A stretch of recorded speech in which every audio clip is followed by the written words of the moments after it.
Interesting news story this week. It's been rumored for some time that Oblivion is actually going to receive a remake, a remaster perhaps, and it's going to be running on Unreal Engine 5.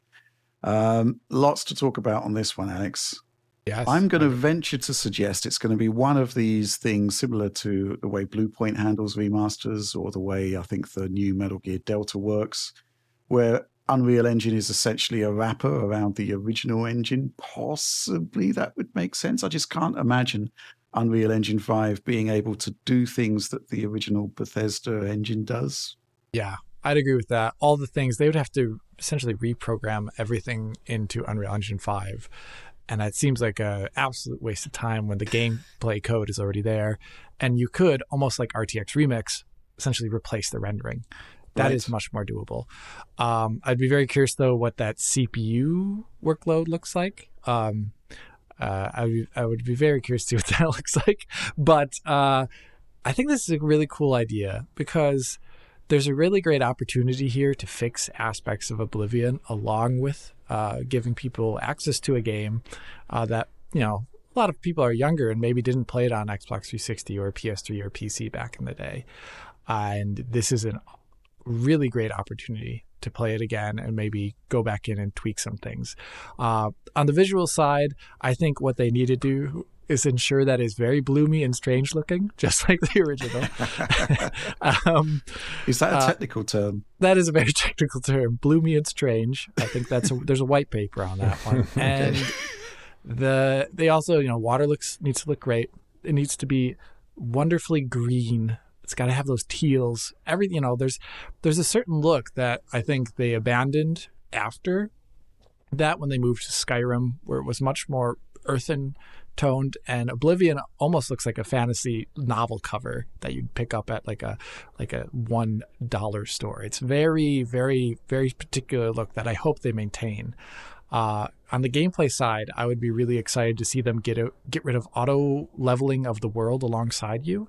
I always thought that took out the entire RPG element of the RPG.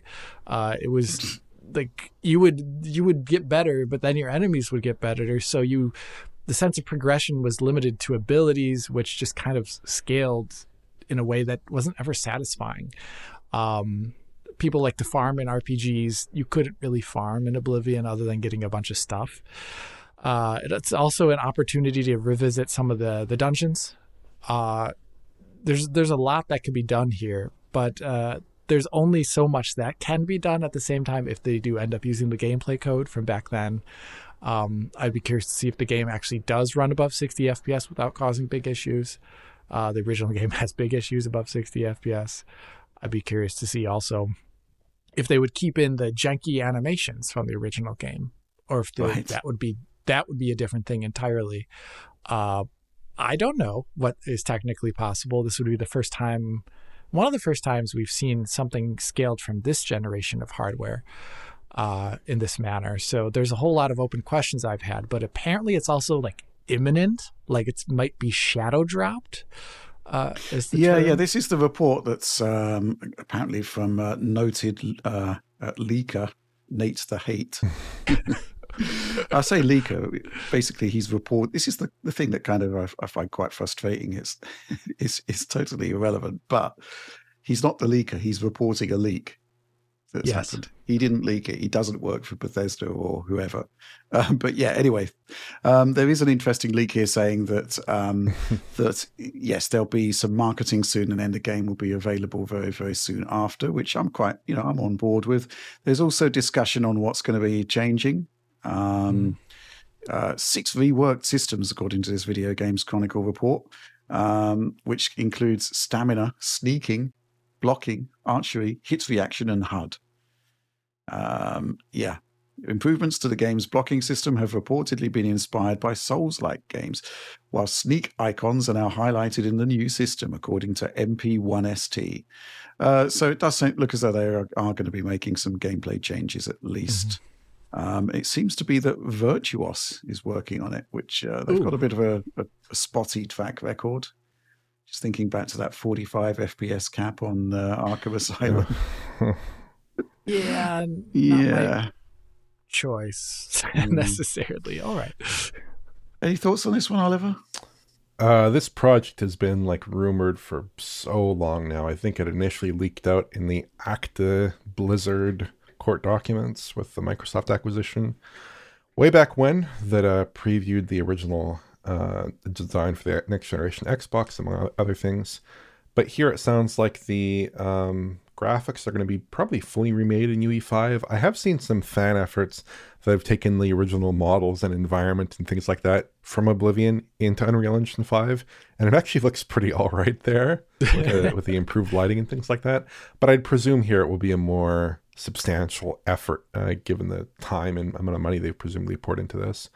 But I think it would probably still have some of the same limitations as the original, just in terms of the way the game is structured. Like, I'd presume the game is still going to be segmented in the same way for gameplay purposes, like having the cities as separate areas, having individual inns, shops, things like this, buildings, caves, things like that in separate areas.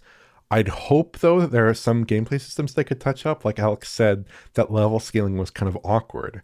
And that was actually a problem in Oblivion. It wasn't just like an issue in terms of player progression. It was also an issue in terms of having NPCs die very easily, because the NPCs wouldn't scale and level in the same way that the enemies did. So if you were trying to complete some of the end game missions, but you were already a very high level, like you completed a lot of the side content, your companions would just get one-shotted by these demons. It was quite bad. So yeah, my own personal experience with Oblivion, I got it on day one on both 360 and PC. I was super excited for that. Although I remember playing it on PC and actually being more excited with the visuals, even though I had a weaker PC than on my Xbox, just because I think blown up to a 40-inch TV, the game did not look quite as appealing to me as it did on my PC. I also probably had better anisotropic filtering settings that game on PC at that time. There's still some elements of it that look like visually pretty awkward, even though at the time it looked pretty good, like the billboarded trees, the pretty limited use of shadow maps, and yeah, that bloom effect, I'm not so keen on that. I love it. Keen on that. I'm not a huge fan of that. And also, like, there are some weird quirks that I don't know if they're going to overcome these or address them in some way, but like the creation engine terrain system was pretty limited as far as I recall. Like, you had these rolling hills and nothing more kind of angular or overhanging than that in terms of the terrain. That was also an issue in Fallout 3 and Fallout New Vegas, and I think it was overcome to some degree by the time Skyrim came out. It looked a lot better in that respect, at least. There's also issues with the VO, like famously the male VO was mostly done by one voice actor for the non-named NPCs, or not the non-named NPCs, but just the less prominent NPCs. You had like Board Patrick Stewart in there, but you didn't have a whole lot of variance between like the male orcs and the male humans of different kinds and things like this. That was not so good.